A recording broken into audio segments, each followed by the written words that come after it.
आइए पधारिए विधायक साहब। कांग्रेस पार्टी सचिन पायलट की चुनावी सभा में मंचा से राम साहब के सम्मानीय युवा दिलों की धड़कन हमारे पूर्व इस क्षेत्र के रहे सांसद भाई सचिन जी पायलट साहब, आपके लोकप्रिय प्रत्याशी भाई अनिल जी चोपड़ा साहब यहाँ विराजमान मंचा से, हमारे विधायकगण, पूर्व विधायकगण, सब मीडिया के साथियों, हमारे मंचासीन सभी कार्यकर्ता साथियों, मेरे सामने विराजमान हमारे अति सम्मानीय कार्यकर्ताओं, क्योंकि आपकी वो सामने विराजमान कार्यकर्ताओं जिनकी वजह से भाई अनिल चोपड़ा जी आने वाले टाइम में सांसद बनेंगे। साथियों, मैं भी आपके पास में 200 लोकसभा क्षेत्र से हमारी पार्टी की तरफ से, सम्मानीय पायलट साहब की तरफ से प्रत्याशी घोषित हूँ। साथियों, अभी मेरे यहाँ पायलट साहब 2 मिनट कर रहे हैं, मैं यहाँ आपसे निवेदन कर रहा हूँ। साथियों, हम आपसे अपील कर रहे हैं। साथियों, पहले 200 लोकसभा क्षेत्र जिसमें सचिन पायलट जी सांसद हुआ करते थे, जिसमें स्वर्गीय राजेश जी पायलट सांसद हुआ करते थे, एक वजूद होता था। साथियों, जब से परिश्रम हुआ और जब से पिछले 10 साल से अपने यहाँ पर सांसद बना नहीं, आपको पता होगा कांग्रेस का सांसद बना नहीं, दिल्ली में सरकार बीजेपी की, और जो सरकार वर्तमान में साथियों, आप यहाँ किसान परिवार के लोग हो, गाँव के लोग हो, SC के लोग होती है,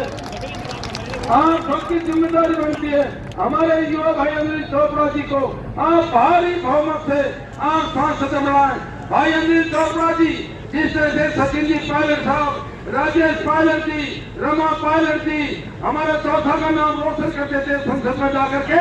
उसी तरह से आपके आवाज भाई अनिल चोपड़ा जी बनेंगे। अपील करना है आपसे, मैं अपील करना है आपसे, हमें आपकी तरह गाँव के, मैं भी 4 बार विधायक रह चुका, मैं 2 बार मंत्री में रह चुका, मैंने स्वर्गीय राजेश पाठ के नजदीक राजनीति करी है, हमने सचिन पाठ जी के नजदीक राजनीति करी है। भाई अनिल चोपड़ा, आपके 24 कैरेट सोना कंटे दिया पहले था ना आपको, मेरा सबसे निवेदन है, आप सब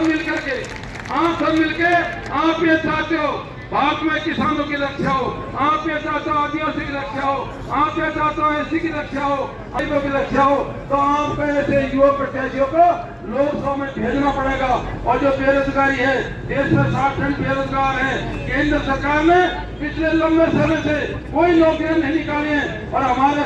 हमारी पार्टी ने अभी अपने एजेंडे में दिया है, हमारी सरकार केंद्र में बनी तो 30 लाख युवाओं को नौकरी निकालेगी, और भी बहुत सी सुविधाएं दी हैं, आप पढ़ लेना। मैं तो आपसे बहुत शॉर्ट टाइम में अपील करने आया हूँ कि भाई अनिल चोपड़ा जी को सचिन पायलट जी की बात पर, पायलट पटेल जी की बात पर, कांग्रेस की बात पर ये सरकार बदल दी हमको, और भाई अनिल चोपड़ा जी को आने वाली 19 तारीख को जबरदस्त मतदान करें, उन्हें जिताएं। निश्चित हम सब दिल्ली जा करके आपकी बात को ऊंचा रखेंगे, और वापिस जिस तरह से 90 के आसपास स्वर्गीय पायलट साहब के टाइम इस क्षेत्र का नाम होता था, आप सबका नाम हम मिलकर के, मैं भाई अनिल चोपड़ा जी, सचिन पायलट जी के नेतृत्व में आपका नाम ऊंचा करेंगे, आपके काम करेंगे, आपका मान सम्मान करेंगे। बहुत बहुत धन्यवाद। राम राम साहब। अगर एक फौज खड़ी की है नौजवान नेताओं की, तो एक ही नेता है देश में जो आदरणीय सचिन पायलट साहब के रूप में हमारे बीच में उपस्थित है। कोई कल्पना नहीं करता था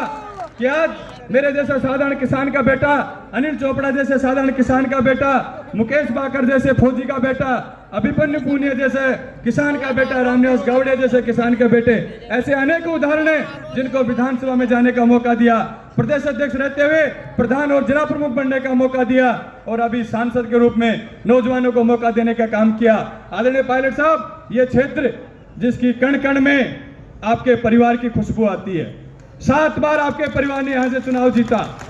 हमेशा विजय रही इस क्षेत्र से, कभी आपको पराजय नहीं देखनी पड़ी, और ये क्षेत्र आपको अपना परिवार मानता है। आदरणीय पायलट साहब भी इस क्षेत्र को अपने परिवार के रूप में मानते हैं। जब भी कोई क्षेत्र के गांव का बुजुर्ग नौजवान इनके पास जाता है, नाम से उसको बुलाते हैं, क्योंकि गांव गांव ढाणी ढाणी से परिचित है। तो मैं विश्वास दिलाता हूं आपको, जयपुर ग्रामीण की जनता की ओर से, जमरामगढ़ विराटनगर की जनता की ओर से, कि आपके आदेश की पालना के लिए यहाँ का नौजवान, यहाँ का बुजुर्ग जी जान लगा करके भाई अनिल चोपड़ा को जिता करके आपके साथ लोकसभा में भेजेंगे।